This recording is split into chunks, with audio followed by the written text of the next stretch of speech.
안녕하세요. 웨더뉴스의 보사 김민경입니다. 최근 엘니뇨 감시구역의 해수면 온도가 약 1도 정도 높은 상태로 관측되고 있는데요.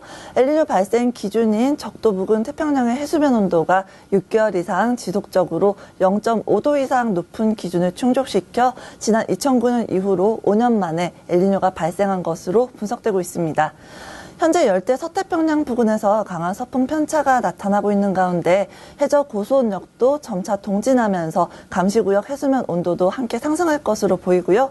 올 하반기에는 엘니뇨의 위력이 한층 더 강화될 것으로 예상되고 있습니다.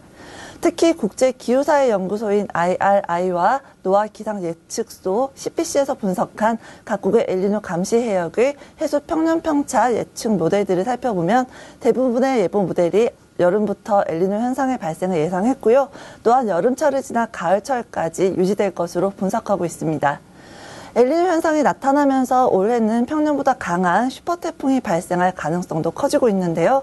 해수면 온도 변화에 따른 열대 서태평양 부근에서 대류 활동 지역이 평년보다 동쪽으로 치우치면서 이에 따른 태풍의 발생원이 평년보다 남쪽에서 남동쪽으로 이동해 해수 온도가 높은 영역을 통과하는 거리가 길어져 강한 태풍이 발생할 수 있습니다.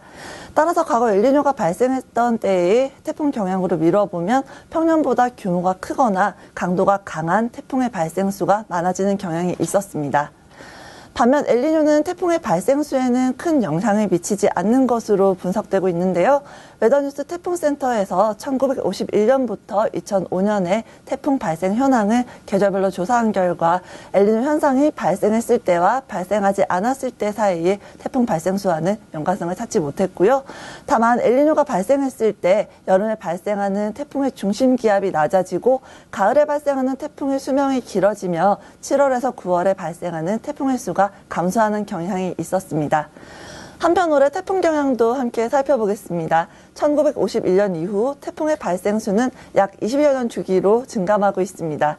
1990년대 후반 이후 발생 수가 적은 시기에 들어있지만 2013년은 평년보다 많은 32개가 발생했고요. 2014년은 평년보다 적은 23개를 기록하면서 아직은 평년보다는 적은 경향이 이어지고 있음을 알 수 있습니다.